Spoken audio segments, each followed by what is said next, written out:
Bom, galera, meu nome é Paulo Gustavo, sou do blog Para Salvar Vidas. Eu sou um dos colunistas do blog Para Salvar Vidas. Hoje é segunda, dia de Para Salvar Vidas. Para salvar vidas no chá das 5. Roda a vinheta aí, Vinícius.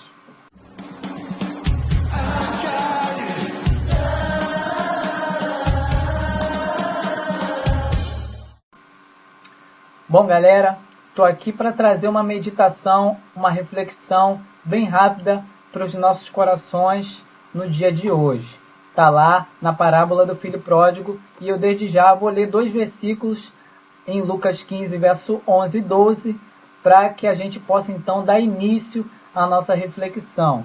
Diz assim a palavra de Deus: E disse, um certo homem tinha 2 filhos, e o mais moço deles disse ao pai: Pai, dá-me a parte dos bens que me pertence. E ele repartiu por eles a fazenda. Bom, a parábola do filho pródigo, ela é muito comumente usada em caráter evangelísticos, de resgatar vidas que estão distantes dos caminhos de Deus. Ela é mais usada nesse foco, nesse direcionamento. Mas eu quero dar um viés diferente. Eu quero dar um foco diferente para mim, para você, para pessoas que louvam a Deus, para pessoas que pregam, para quem está mesmo dentro da casa de Deus e pode estar tendo um comportamento pródigo diante de Deus.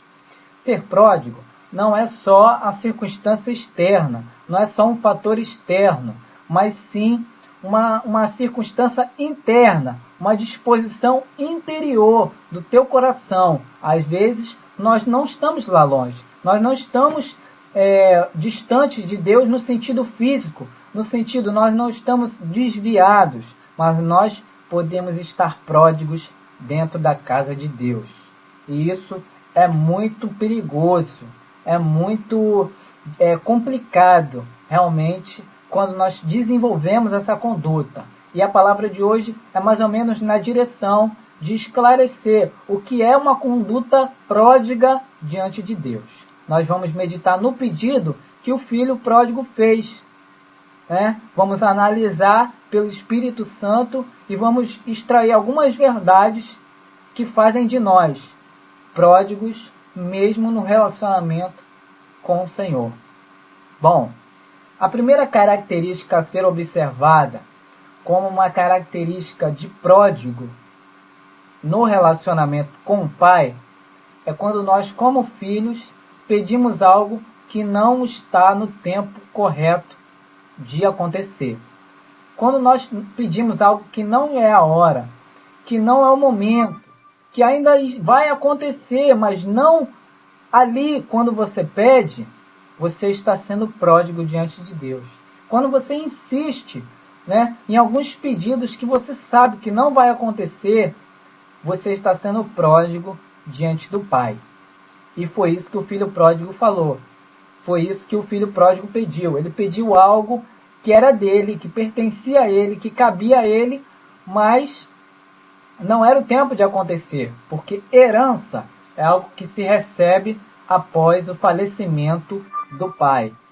Herança é algo que você herda, logo é depois do falecimento do seu pai.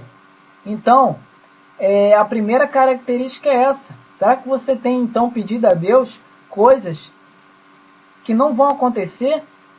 Que não é o tempo? Que não é a hora? Será que você tem realmente feito orações a Deus, fazendo pleitos que diante de Deus não vão acontecer? Eu vou orientar você a olhar para dentro de você, olhar para a sua vida e analisar e fazer um exame e ver se você não está errando, sendo pródigo nesse sentido para com Deus.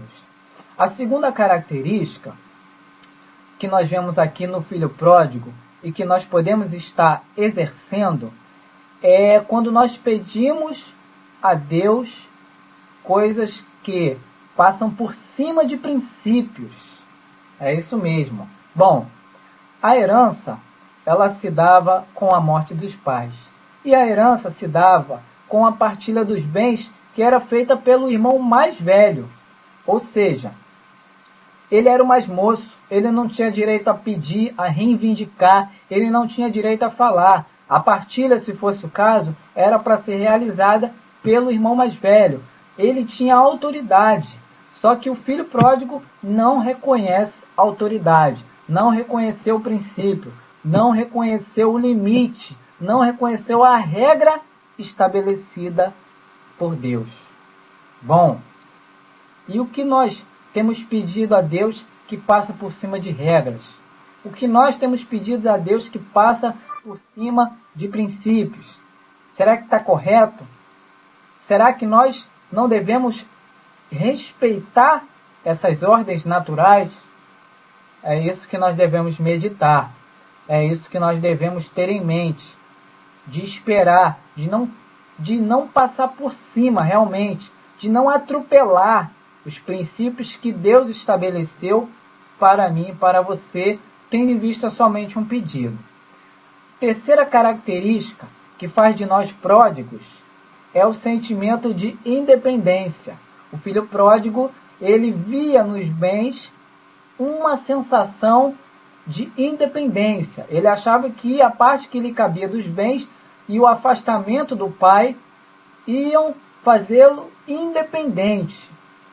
E a independência não existe no reino de Deus. Todos nós dependemos um dos outros e, acima de tudo, dependemos de Deus. A Bíblia diz, sem mim, nada podeis fazer.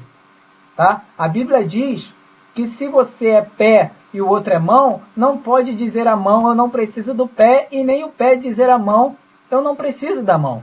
Porque nós somos interdependentes. A dependência, então, é uma utopia, é uma ilusão, é uma fantasia do ser humano. Será que nós não temos essa intenção de ser independente nos nossos pedidos?